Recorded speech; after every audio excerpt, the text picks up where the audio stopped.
Welcome back for part 3 of chapter 2, lesson 1, percent of change. This is both regular and advanced math doing this lesson. Continuing where we left off, a percent of change is a ratio written as a percent. We've already talked about this, which compares the change of quantity to original amount. Now we're getting another new vocabulary term. If the original amount is decreased, then the ratio is called a percent of decrease. New vocab word that's going to be added to your, list of words that you're going to need to know for your vocab quiz. Jordan trained for a 5K race. His time decreased from 35 minutes to 28 minutes. You can use a bar diagram to determine the percent of decrease. Move through the slides. Yep, that's what we're going to do. You can see they've started off with a bar diagram. They're showing that 100% of the time is his starting time, which was 35 minutes. Remember, your original amount is always considered to be the 100% mark. Anything less than or greater than that is going to be your new amount. From here, our textbook made, once again, some huge leaps without giving you a lot to go off of. So let's take a look at what they did. We're going to break this down into bite-sized pieces. First, right here, we see his new amount. His new amount was 28 minutes. They took and subtracted 28 minutes from 35 minutes and found that it was a decrease of 7 minutes. So his amount of change is going to be 7 minutes. So what do we know now? We know his original amount was 35. We know his new amount is going to be 28. And we know his amount of change is going to be 7. This 7 they took and divided into that 35. And you can see right here they said that because 35 divided by 7 is 5, they're going to divide the bar graph into 5 sections. So we took the 35 minutes, divided it by 7, and that gave us 5 equal sections inside the bar graph, each of which were 7 minutes long. Also, what percentage is each one of those sections going to be? Well, we would take and do 20, 40, 60, that's 60, and then 80% across the bottom here. And of course, you would need your percent sign to do it pretty. Now that we've explained how they got this broke down into the 5 7-minute sections, once again, they divided the 35 minutes, the original amount, by the amount of change, just like we did earlier. We can take and jump back into the lesson and move to the next stage and say, all right, they put in their 20, 40, 60, 80% just like I showed you. And then we can see, well, how much did it actually decrease? It decreased by this amount right here, which was 80 to 100%, also known as a 20% decrease. So you would say that, what's the kid's name? Don't even know his name. There he is. Jordan was able to have a 20% improvement on his time, and that he decreased his time by 20%. So why are we saying he decreased by 20% and not 80%? We look at it on the pretty graph we have here. The 28 minutes is still 80% of the time, right? Well, it took him 80% of the time to run 28 minutes, but he saved this 20% of the time. That's the reason we're focused on what's missing instead of what's actually here this time. At the beginning of a chemistry experiment, the volume of liquid in a container was 25.2 milliliters. During the experiment, it dropped to 18.9 milliliters. Now, before you can find the percent of decrease, what do you have to find? You have to find the amount of change. You have to figure out the difference between 25.2 and 18.9. So let's start off with our original bar diagram. Originally, you had 100% of the fluid in the container, and that 100% of the fluid was a 25.2 milliliters. That's where you start off with. So your 100% bar graph is 25.2 milliliters. Next, we're going to figure out what the difference was. And once again, they're going to throw down a whole bunch of stuff at you. So I'm going to take a screenshot of this, and we're going to talk about it more closely. Now this one's getting all into creepy decimals, so we're going to take it a little bit slower. We're going to start off by finding our difference being based off of 25.2 minus 18.9. Of course, there's going to be some borrowing going on here, so that's going to be 12 minus 9 is 3. Do some more borrowing here. That's going to be 14 minus 8 is 6, and the ones are going to get rid of each other. So our amount of change is going to be 6.3. So let's take a look at it. Our new amount, our original amount, and our amount of change. Our amount of change was 6.3. Our original amount was the 25.2, and our new amount, that's going to be the 18.9. So the volume decreased. That's where they got the 6.3, is by doing that subtraction. And then after that, they took and divided 25.2, the original amount, by the 6.3. And that's not a whole lot of fun. You can do it. 25.2 divided by 6.3. Well, let's see here. I'm going to say that 6 goes into that. Yep, 4 times. How do I know that? Because, hey, I cheated. So, of course, we got to bounce a decimal to the wall. And when you multiply that out, you're going to get the 252 right here.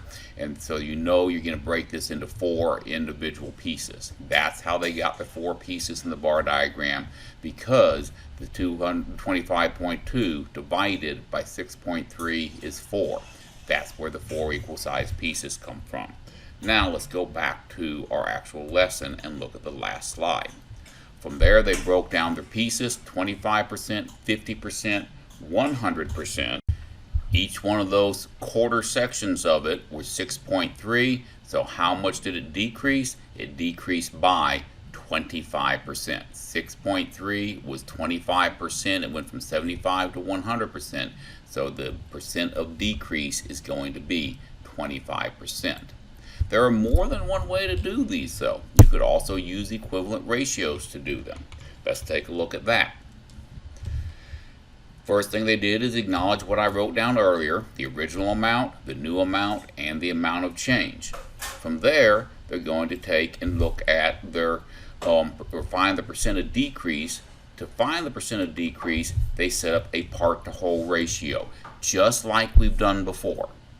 This time, the part is the 6.3, the amount of change, just like we did before. The whole is a 25.2, the original amount, just like we did before. And when you divide those two numbers out, you get 0.25, also known properly read as 0 and 25 hundredths. What do you see right here? 25 hundredths. So what's the answer going to be? 25%. Easy math. Anybody could do this stuff. And that leads you to your final answer, that the percent of decrease in the volume of liquid is going to be a 25% decrease. How can you use estimation to know that your answer is reasonable? Well, going back and looking at it, in my mind I would say that, well, 25, that's pretty close to 24, and 6 goes into 24 4 times, so that's a 1/4 decrease, or a 25% decrease. So yeah, that's a pretty close shot right there. Alright, now it's time for you to work one. I want you to pause the recording. You can use the bar diagram, or you can use the part-to-whole ratio that I've shown you. Let's leave the percent change formula alone for right now and just focus on what they're teaching you. So the bar diagram or the part-to-whole. Do the problem. Did you work the problem? Let's take a look at how I did it. First off, my original amount, that was going to be $25. The new amount is what it's on sale for, so the new amount is going to equal to $10.50. The amount of change, well, that's what we're going to get when we subtract those two numbers. So we're going to annex in some stuff here. That's become a 0. That'll become a 4, so we get 50 cents there. And then we're going to take and do 4 minus 0 is 4, 2 minus 1. So the amount of change, that is going to equal to $14.50. And with that, we have everything we need. We're going to do the formula that they gave us, part divided by whole. And that's going to equal to, well, my part is going to be my 14.50 divided by my whole, which is going to be 25.00. We can come over to the side and put it in the house, and the first thing I'm going to do is knock out those zeros on the end, just like I've taught you to do. The first number goes in the house, 14.5. The 25.0 goes outside the house, but do I really need 0.0? No, I don't need 0.0 at all. So I'm going to change that to just 25. And then I'm say 25 goes into 1 0 times, it goes into 14 0 times. Annex in the decimal, it goes into 145 5 times, which is 125, and that is going to leave 40 left over. Annex in the 0, bring that 0 down. 25 is going to go into 400. Well, basically that's going to be 4, 6, no, actually nope, I screwed up. That should be a 20 right there. Alright, got rid of the 4, now I'll make that a 2. That's what happens when I try and do math in my head too quickly. 25 goes into 200 8 times. That makes more sense. That's going to give me 200 with nothing left over. So what do we have here? Well, that means it's going to be equal to 0 and 58 hundredths, also known as 58 hundredths, 58 over 100, also known as 58%. So now we get to go back to our problem page, which is right there. Type in our 58%. Oh wow, they gave us choices. How nice. Hit the 58, check our answer. Our answer checks well. Now comes a problem that I know you all love to hate, the apply problem. This is where we're going to stretch your brain. Remember, when you're working the apply problems, you need to read it 3 times, describe the context of the problem in your own words, ask what mathematics do you see, and ask yourself, what are you wondering about? Figure out a way to approach the problem, write that down, and then solve the problem. We find out what the answer is going to be, and after you're done checking that, then you can write a defense of your answer right here. Pause the video and work on that. So did you solve it? What's the first big issue you found when you worked on it? For me, my first big issue was right here. Seconds, hours. I was dealing with 2 totally different base units. That means I had to change either 2.11 seconds to hours, not very easy to do, or change 2 hours to seconds, not very hard to do. So that's what I'm going to start off with. I'm going to take my 2 hours, make an improper fraction over 1, and multiply it by a conversion factor. There's 60 minutes in an hour, and there's 60 seconds in a minute. And if you multiply those, you get the conversion factor that says that there are 3,600 seconds in 1 hour. With that, you can take and divide out the hours. They're gone now. And 2 times 3,600, that's going to give us 7,200 seconds is how long the average movie takes today. Now I'm going to circle that, not because it's the answer, but it is an important sub-answer. From here, we're going to take and start working on our amounts, new, original, and amount of change. And I'm going to put my new amount on top because that's going to make my subtraction easier. My original amount goes under that, and when I subtract those two, I'm going to have my amount of change. The original amount is the new amount. That is going to be 7,200. Then I'm going to need a couple decimal spaces. My original amount was 2.11, and I'll go ahead and pause to do the subtraction. Alright, that gave me 7,197.89 seconds. That's going to be the amount of change. Now, when you work this one, it's going to look really weird because we're going to have our fraction set up as a part over the whole, where my part is going to be that big colossal number, 7,197.89, and my whole, that's going to be the original amount, a measly little 2.11. And for this, I'm not going to ask you to divide that out by hand. We're going to go ahead and have ourselves a handy dandy calculator. 7197.89 divided by 2.11, and that's going to give us, rounded to the nearest whole number,